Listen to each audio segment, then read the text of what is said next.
চলে আসবো। জীবনে কিছু কিছু সময় আসে বড় অদ্ভুত। আমি কেন এমন একটা দায়িত্ব নিলাম জানি না। যাকে খুঁজে বেড়াচ্ছি সে আদৌ ওই ঠিকানা আছে কিনা কে জানে।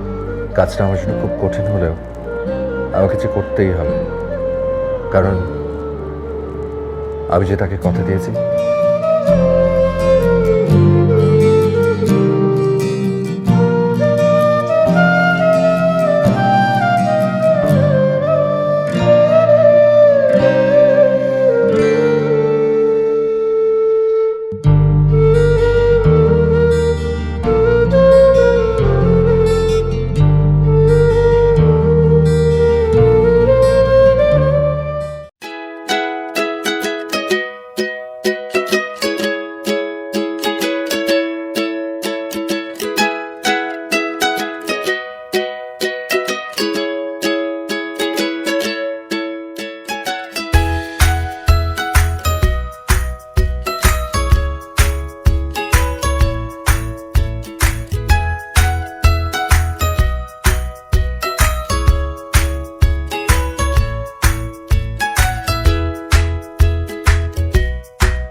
আসসালামু আলাইকুম।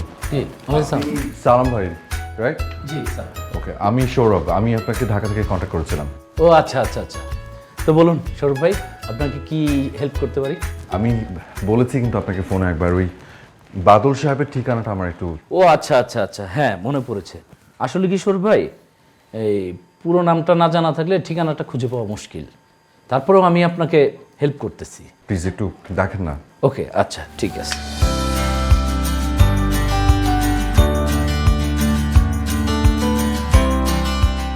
হ্যাঁ লিলি, এই যে সৌরভ সাহেব নামে একজন ভদ্রলোককে তোমার কাছে পাঠাচ্ছি। তোমার ফোন নাম্বার আর ঠিকানাটা দিয়ে দিচ্ছি, তুমি একটু হেল্প করো। হ্যাঁ ওকে ওকে ঠিক আছে। আমি আমার পরিচিত একজনকে আপনার নাম বলে দিয়েছি। হ্যাঁ, সে আপনাকে ওর ফোন নাম্বার আর ঠিকানাটা আপনাকে দিয়ে দিচ্ছি, আপনি জাস্ট ওর সাথে ই করে নেবেন।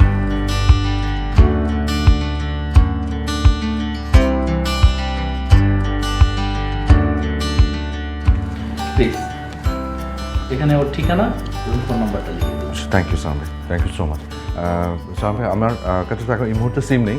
আমি সিমটা উঠিয়ে আপনার নাম্বারটা আমার কাছে আছে, আমি কল দেবো আপনাকে। ওকে ঠিক আছে, কোনো সমস্যা নেই। ওকে হ্যাঁ sure sure sure, please. Thank you. জি জি ওকে।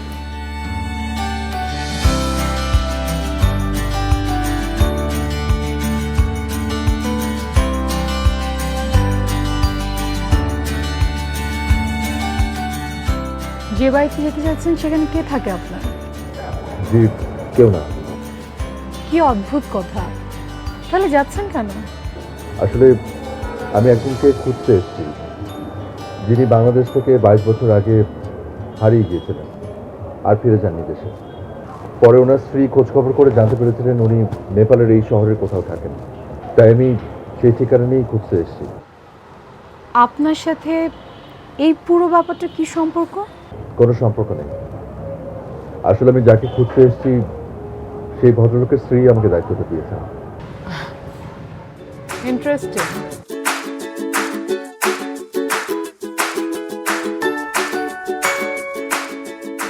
এই হচ্ছে সেই ঠিকানা যেটা আপনি খুঁজছেন। কিন্তু এটা তো একটা হোটেল। হোটেল, কিন্তু আগে এটা একটা বাড়ি ছিল। মানে? এটা আমাদের বাড়ি ছিল, এখনো আছে, কিন্তু পুরোটা না, এক অংশে। বাকিটা হচ্ছে হোটেল। আমাদের হোটেল ভালোই চলে, ঠিকানা ছাড়া যখন কিছুই মিলছিল না তখন আমি একটু অবাক হয়েছিলাম, কিন্তু আপনাকে বুঝতে দেইনি। মেবি আপনি ভুল ঠিকানায় নিজের মানুষ খুঁজতে এসেছেন। আম সরি, আমি এর থেকে বেশি হেল্প আপনাকে করতে পারছি না। কিন্তু আপনি চাইলে একটা কাজ করতে পারেন, আপনি চাইলে আমার বাবার সঙ্গে দেখা করতে পারেন, সে যদি আপনাকে কোনো হেল্প করতে পারে। আমি একটু শকড, আপনি কিন্তু ভীষণ অবাক করে দিয়েছেন আমাকে। আচ্ছা, আপনার বাবা এখন কোথায়? বাবা একটু বাইরে গেছে, সো আপনার একটু অপেক্ষা করতে হবে। আপনি চলুন না, ভিতরে চলুন। হ্যাঁ, শিওর।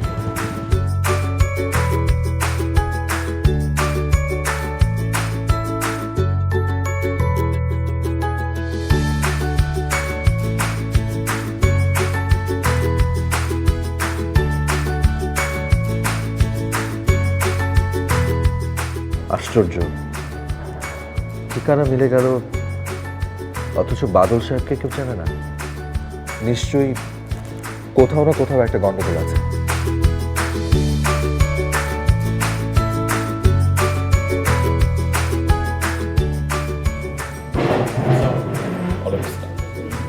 বসো বসো। আমি সরি, মানে আজকে ক্রিসমাসের অনুষ্ঠানের প্রস্তুতি চলছে, তো আমাকে বেশি সময় ওখানে দিতে হচ্ছে, একটা প্রোগ্রাম আছে। কোনো অসুবিধা নেই।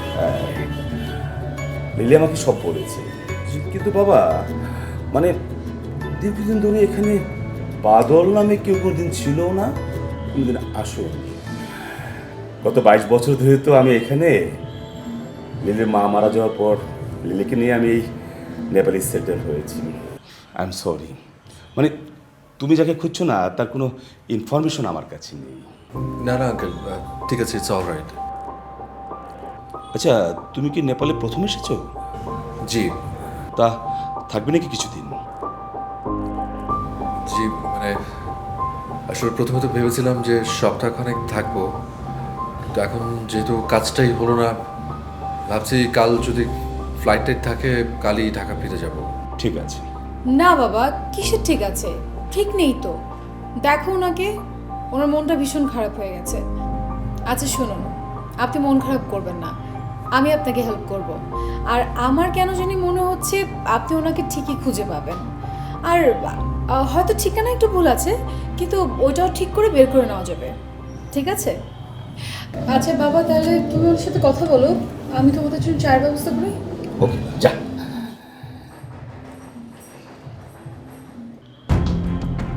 তুমি কালকেই চলে যাবে, এখানে থাকার তোমার কোনো দরকার নেই। কেন? তার মানে কি আপনি? হ্যাঁ, 22 বছর আগে নাম বদলিয়ে রফিক চৌধুরী রেখেছি। এখানে সবাই আমাকে এখন রফিক চৌধুরী নামে চেনে, বাদল নামে কেউ চেনে না। আচ্ছা, এখন বলো, ওই মহিলা তোমাকে কি উদ্দেশ্যে পাঠিয়েছে, আর তুমি বাকি? সব উত্তর তো আপনিই দিয়ে দিচ্ছেন। আর ওই মহিলা বলতে আপনি কাকে বোঝাতে চেয়েছেন? লিলির মা? চুপ, আস্তে কথা বলো। লিলি জানে ওর মা নেই, ওর মা জন্মের সময় মারা গেছে। আপনি এত বড় একটা মিথ্যা কথা ওকে কেন বলেছেন? এটা একান্তই আমার ব্যক্তিগত এবং আমার পারিবারিক ব্যাপার। সরি আঙ্কেল, আমি আসলে আপনার ব্যক্তিগত বিষয় নিয়ে কথা বলতে আসিনি। আমি এসেছি একটা দায়িত্ব পালন করতে। আপনি আমার পরিচয় জানতে চেয়েছিলেন না? আমি হলাম যশোরের ঝিকরগাছার যে বৃদ্ধাশ্রম, সেটার ওনার। আপনার স্ত্রী রাবেয়া আন্টি গত 7 বছর ধরে আমাদের ওখানেই ছিলেন। আমাকে ভীষণ ভালোবাসতেন, একদম নিজের সন্তানের মতো। ওনার জীবনের সমস্ত কাহিনী আমি জানি। গত 2 বছর ধরে উনি বেশ কিছু অসুখ নিয়ে ভুগছিলেন। গত 7 দিন আগে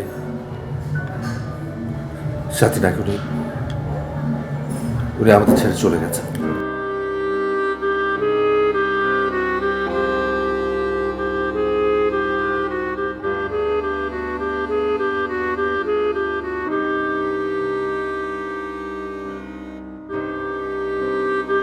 উনি আমাকে প্রায়ই একটা কথা বলতেন, যখন মারা যাবেন তখন যেন আমি কিছু জিনিস ওনার মেয়েকে দিয়ে আসি। আর ওই দায়িত্বটা নিয়েই আমার এখানে এত দূরে আসা। আমি যে বড় অন্যায় করে ফেলেছি।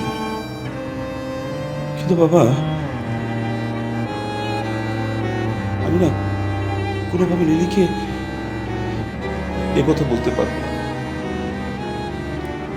বাবা, তুমি আমাকে একটু সময় তো প্লিজ। লিলির কাছে গৃহীত বাবা হওয়ার আগে I need some time. Please. You don't understand me. বাবা, আমি লিলিকে না বলার আগে তুমি এসব ঘটনা লিখে দেবে। আর লিলিকে বলার আগে না, ওকে মানসিকভাবে তৈরি করার জন্য তোমার যে সাহায্য প্রয়োজন হবে বাবা। বাবা, তুমি কি এই বাবার জন্য এই কাজটা করতে পারবে না বাবা? আমি চেষ্টা করব।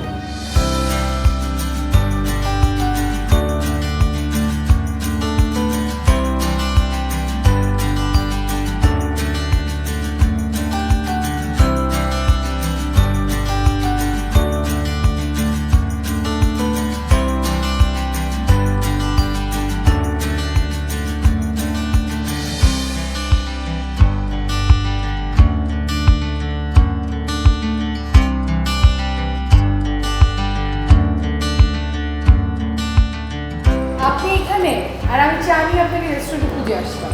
নিন। Thank you. তারপর কি ডিসিশন নিচ্ছেন? মানে থাকবেন নাকি চলে যাবেন? আমি ঠিক করেছি কটা দিন আমি এখানে থেকে যাব। বাহ, তাহলে তো খুবই ভালো হলো। আপনি যাকে খুঁজছেন তাহলে তাকে খুঁজে বের করা যাবে। না, তার আর প্রয়োজন হবে না, কেন? কারণ আমি নিশ্চিত হতে পেরেছি যে যে মানুষটাকে আমি খুঁজছি তাকে আসলে পাওয়া যাবে না। আরে যাবে যাবে, আপনি শুধু শুধু হতাশ হয়ে কথা বলছেন। Come on, don't be upset.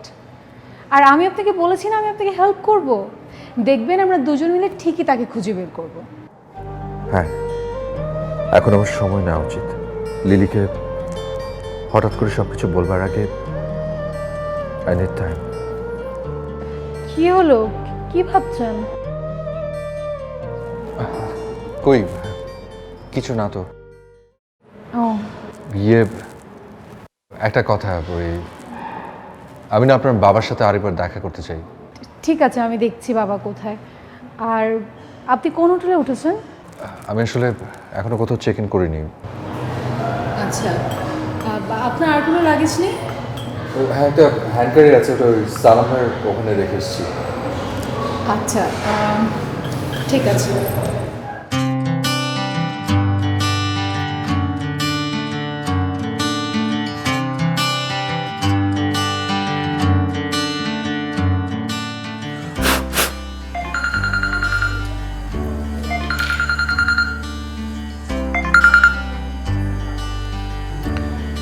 হ্যাঁ লিলি, বল।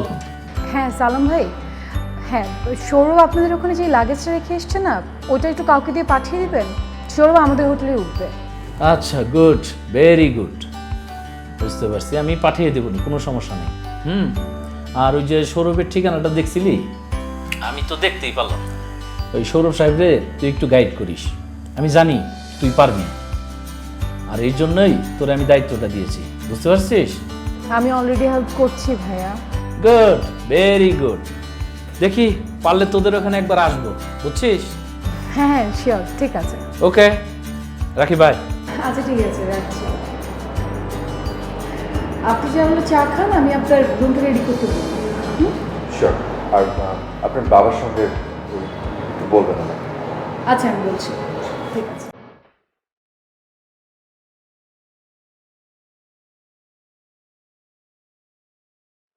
একটা কঠিন নির্মম সত্যি কথা আপনাকে আমার বলতে হবে। জানি না তখন কি হবে।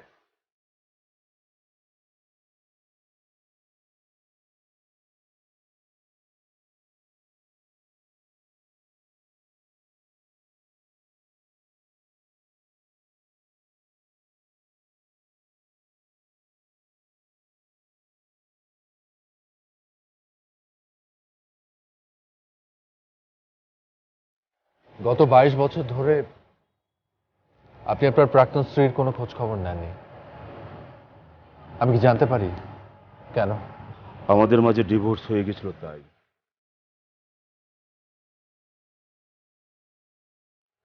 কিন্তু বাবা, তুমি তো নিশ্চয়ই জানো ডিভোর্স হয়ে যাওয়ার পর দুজন দুজনের কাছে আবার অচেনা হয়ে যায়।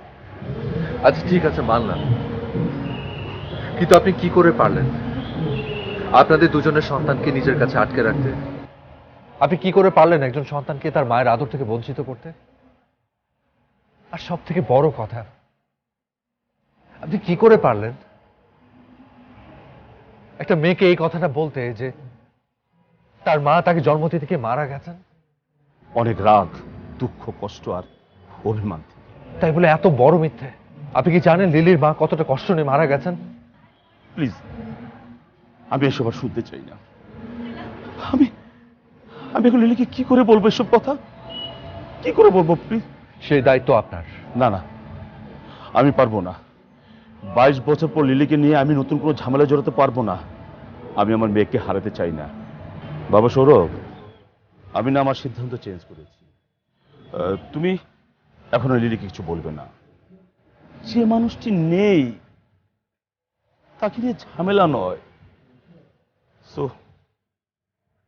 You should go back Dhaka. I am sorry. বাবা, বাবা সৌরভ, তোমার এই মহান উদ্যোগের জন্য আমি সারা জীবন তোমার কাছে কৃতজ্ঞ।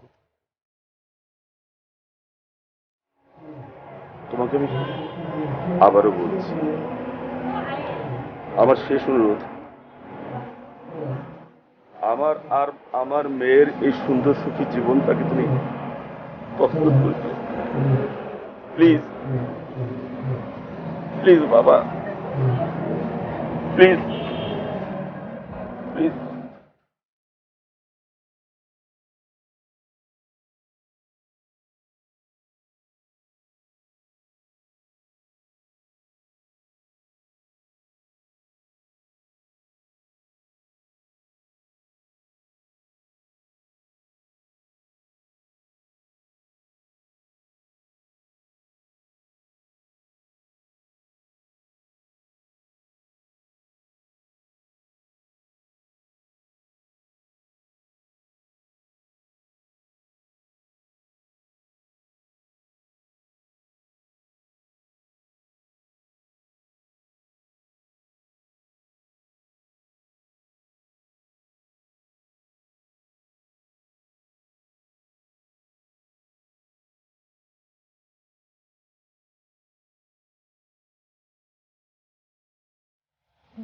বাবা, তোমার কি শরীর খারাপ করেছে?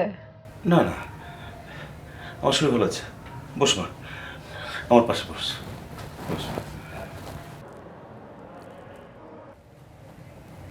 বাবা, is there anything wrong? No, nothing, I am alright. মানে ওই ক্রিসমাস অনুষ্ঠান নিয়ে খুব খাটাখাটি গেছে তো, তাই শরীরটা একটু দুর্বল দুর্বল লাগছে আর কি। বাবা, ওই সৌরভ কি তোমার পূর্ব পরিচিত? না না, পুরো পরিচিত না, তোর মাধ্যমে তো আজ পরিচিত হলাম। আচ্ছা মানে এই কথা কেন জিজ্ঞেস করছিস তুই? না মানে উনি আসার পর থেকে তোমাকে কেমন জানি অস্থির দেখাচ্ছে। তাছাড়া তাছাড়া তাছাড়া একটু আগে আমি দেখলাম তুমি তার হাত জোর করে কিছু একটা বলছিলে, কি জানি একটা অনুরোধ। না না না না, মানে মানে তেমন কিছু না, মানে ওনা আমার কাছে হেল্প চাইলো। মানে আমি হেল্প করতে পারবো না, ওকে তা জানিয়ে দিলাম, এই আর কি। বাবা, তাই বলে হাত জোর করে? ও মানে হাত জোর করে মানে ওই বিদেশে তো বাংলাদেশের তো একটা বিনয়ের ব্যাপার আছে না, তাই হয়তো হাত ওইভাবে উঠে গিয়েছিল। মানে তুই হঠাৎ করে এইসব কেন জিজ্ঞেস করছিস? বাবা, তুমি কি আমার কাছ থেকে কিছু লুকাচ্ছ? আমি আবার কি লুকাবো তোর কাছে? মানে আমার কি লুকানো আছে তোর কাছে? মানে পাগলি মেয়ে।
কি আপনি আপনি এখন ফ্রেশ হননি?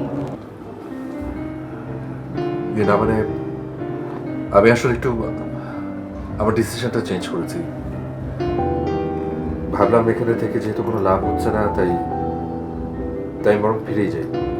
আরো কয়েকটা দিন থেকে গেলে হতো না? আমার মনে হয় আপনার বাদল সাহেবকে ঠিকই খুঁজে বের করা সম্ভব। আপনি অনেক করেছেন আমার জন্য। যাকে খুঁজতে এসেছি তাকে আর খোঁজার কোনো প্রয়োজন নেই। আপনি অভিমান থেকে এসব কথা বলছেন। হতে পারে, কিন্তু কিন্তু কিন্তু কি? কিছু না। আপনি নির্দ্বিধায় বলুন, আমি কিচ্ছু মনে করবো না। আচ্ছা, একটা কথা জিজ্ঞেস করি, আপনি আমার জন্য এতটা? করছি কেন? কারণ হ্যাঁ, কারণটা কি? কারণ একটাই, সেটা হচ্ছে আপনি বাংলাদেশী, আর আমার দেশি মানুষের জন্য করা সেটা তো আমার দায়িত্ব। ও হ্যাঁ, তাই তো, সেটাই তো স্বাভাবিক। ঠিক আছে, আমি বরং আজ যাই। আপনাকে অনেক ধন্যবাদ সব কিছুর জন্য। আপনি আমার জন্য অনেক করলেন।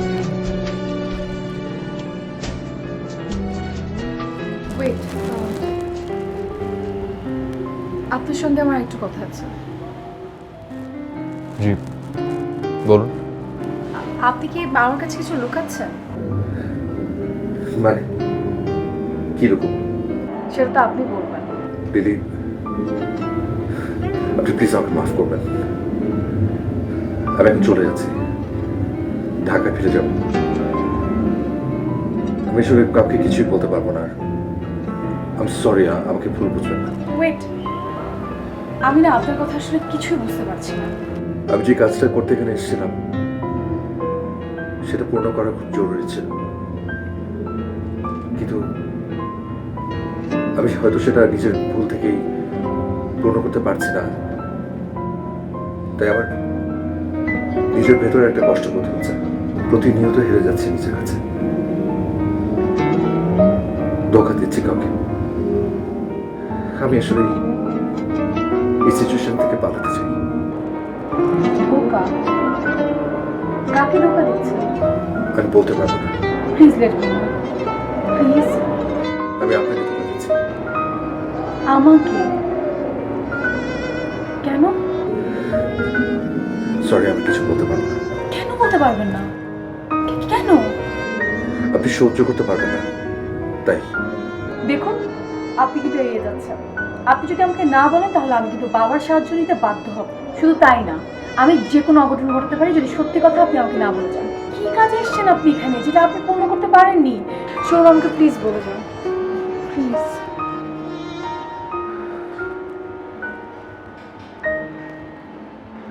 আমাকে ক্ষমা করবেন। Excuse me.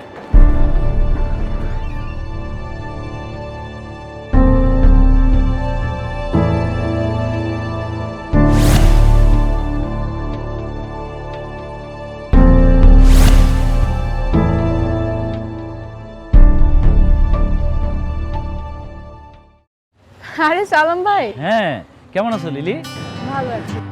আমি তো তোমার বাসায় যাচ্ছিলাম। হঠাৎ এই সৌরভ সাহেব এই ব্যাগটা তোমার কাছে পৌঁছে দিতে বলবো। ব্যাগে কি আছে? ব্যাগে কি আছে তা তো আমি জানি না, আমি বাহক মাত্র। উনি কোথায় আছে এখন? উনি তো আমার ওখানে উঠেছে। লিলি, ব্যাগটা নাও, আমার একটু তাড়া আছে। হ্যাঁ, ওকে, ঠিক আছে। হ্যাঁ।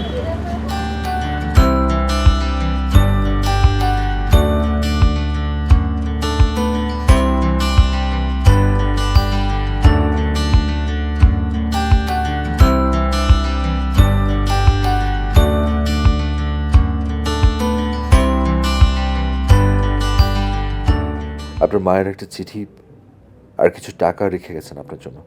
কোন ব্যাংকে যেতে হবে, কার কাছে যেতে হবে, সব লিখে গেছেন আপনার মা। আপনার মায়ের ব্যবহার করা কিছু টুকটাক জিনিস আর আপনার জন্য কিছু গয়না রেখে গেছেন। সঙ্গে একটা বই পাবেন, মালাকাইটের ঝাঁপি। আপনি যখন 4 বছরের ছিলেন তখন উনি কিনে নিচ্ছিলেন আপনাকে পড়ে শোনাবেন বলে। সেই ইচ্ছেটাও তার পূর্ণ হয়নি। এই ব্যাগটা পৌঁছে দেওয়ার জন্য আমরা এখানে আসা। আপনার মা মারা গেছেন 1 সপ্তাহ আগে। I am sorry lily. শোনো,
কি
রে মা,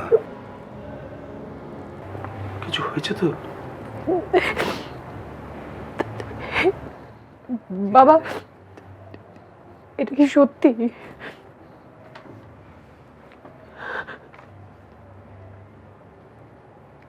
কি কথা বলছো না কেন?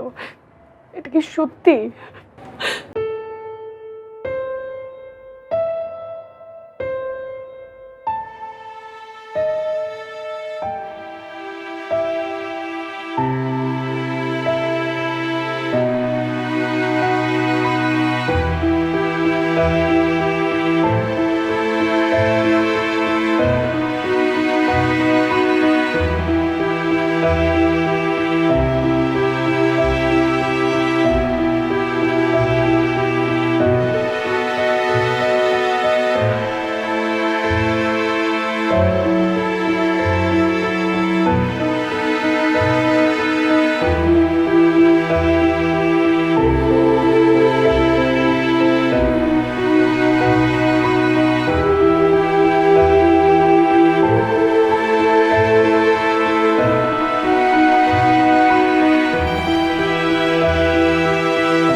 সালাম ভাই, লিলি, সৌরভ কোথায়?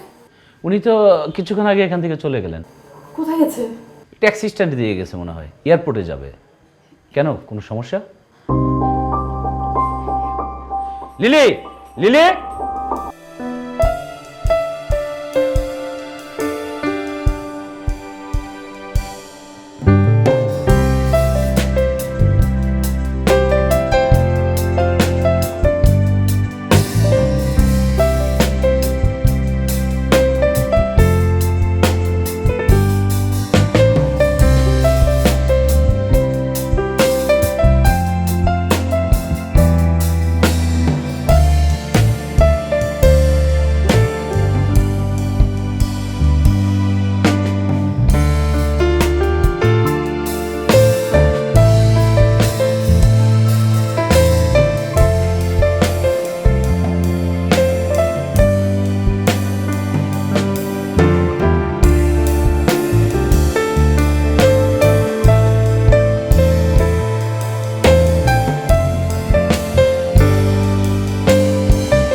আপনি এখানে? আপনি আপনার সঙ্গে আমাকে ঢাকা নিয়ে যাবেন? মাকে তো পেলাম না, মায়ের কবরটা দেখতে চাই। মায়ের সঙ্গে আমার অনেক কথা আছে, অনেক গল্প আছে। আপনি নিয়ে যাবেন আমাকে?